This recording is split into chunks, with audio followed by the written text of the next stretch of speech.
चाहिँ मैले बेर्ना उमारेर लगाएको हो। यो बड विधिबाट उत्पादित बेर्ना हो। यो टार्गेट मेरो 250 सम्मको छ यसमा 3 कट्ठामा।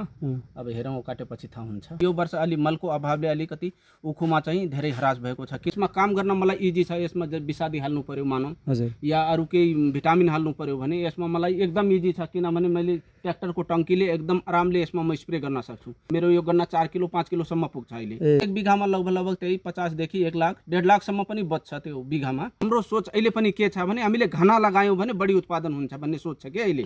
तर त्यो परिपाटीलाई घना भन्दा पनि हामीले अलि डिस्टेन्स दियो भने गन्ना मोटो हुन्छ। नमस्कार, मेरो नाम करम सिंह राणा, बसाइ चाहिँ बेलौरी नगरपालिका वडा नम्बर 8 कलकत्ता कञ्चनपुर र म एउटा उखुरा केरा कृषक पनि हो।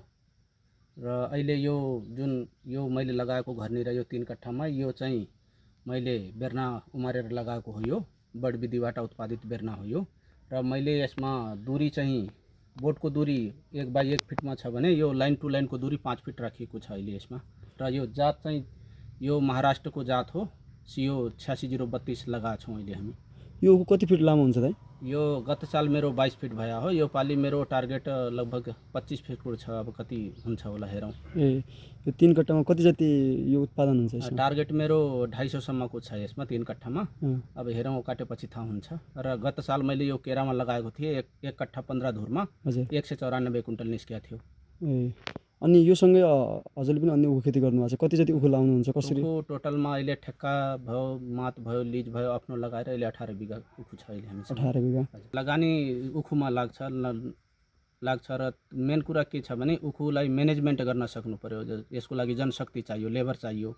अब लेबरलाई म्यानेज गर्न सक्यो भने उखुमा अहिले राम्रै छ, किनभने सरकारले यसको फिक्स रेट छ नि त अहिले। यो कहिले कहिले बिचमा अनुदानको लागि एकदम आन्दोलन गर्नुपर्ने।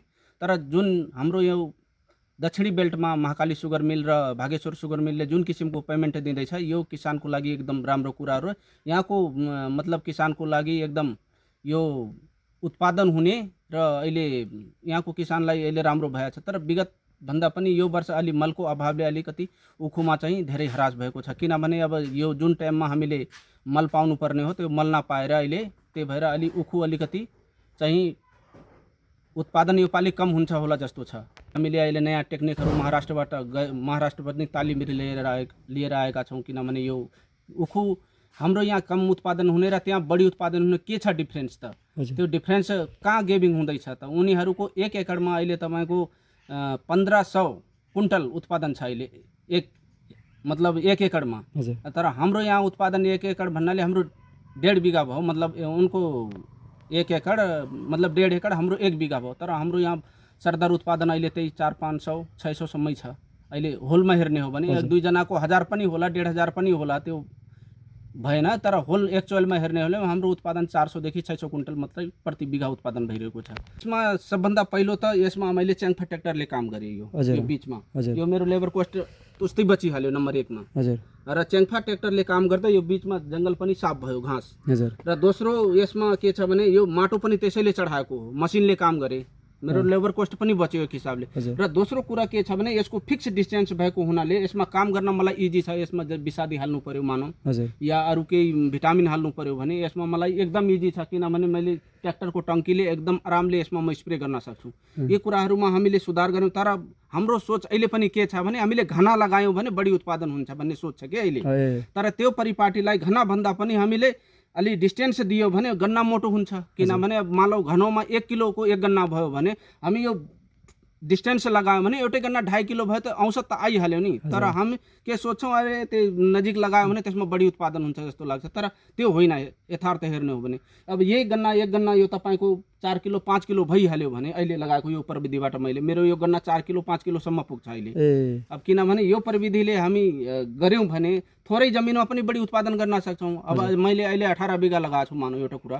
तर त्यो भन्दामा 9 बिघामा त्यो बराबर उत्पादन लिन सक्यो भने त 9 बिघा त बच्यो नि मेरो। 9 बिघामा अरू खेती गर्न पायो नि। त्यही भएर कम खेती गरौँ, राम्रो बनाऊ र व्यवसायको हिसाबले अहिले सरकारले जुन अहिले कृषि यन्त्रहरूमा सहयोग गर्दैछ यो उत्पादन बढाउनको लागि त हो नि खास। किसानको आय स्तरमा वृद्धि होस्, किसानले मतलब कम पहिलो भन्दा बढी उत्पादन गर्नु लक्ष्य त्यसै त हो सरकारको। त्यही भएर अहिले जुन किसिमले हामीले त्यो प्रविधि प्रयोग गरेर यो काम गर्दैछौँ। अहिले अब केही दिनमा हामी ड्रोन पनि अब यसमा मतलब चल्ने हो हाम्रो ड्रोन। अनि यो के छ भने त्यो ड्रोनको अलिकति ब्याट्रीको समस्या छ, त्यही भएर अलिकति ड्रोन रोकिया छ। त्यो ब्याट्रीको ब्याकअप आउने बित्तिकै हामी ड्रोनले पनि अब यो बिस्तारै छिर्किने। अब धेरै ठुलो गन्नामा त्यो सकिन्न के, अब त्यो रेजरले लगाएको गन्नामा त अझ सकिन्न, त्यसमा त घुस्नै सकिन्न। त्यही भएर अब त्यो बिस्तारै अब त्यो प्रविधिले पनि अब राम्रो काम गर्यो भने त धेरै किसानलाई धेरै राहत हुन्छ जस्तो लाग्छ मलाई। यसरी उखु खेतीमा हजुरले व्यवसाय गर्दाखेरि कति जति बचत हुने, खर्च कति जति लाग्छ, थोरै वार्षिक रूपमा औसत रूपमा बताइदिनु न। अब यो उखुमा के छ भने अब यो उत्पादनमा भर पर्छ हैन। उत्पादन अब जस्तै अब यही कुरा गरौँ यसकै, अब यसमा बढी उत्पादन हुन्छ, खेतमा त हुँदैन। अब खेतमा सरदर त्यही 500 400 600 त्यही उत्पादन हुने हो। त्यही सरदर एक बिघामा लगभग त्यही 50 देखि 1 लाख 1.5 लाखसम्म पनि बच्छ त्यो बिघामा। त्यो अब हेरेर मतलब खेतको कन्डिसन हेरेर हो त्यो सब। हुन्छ, हस्।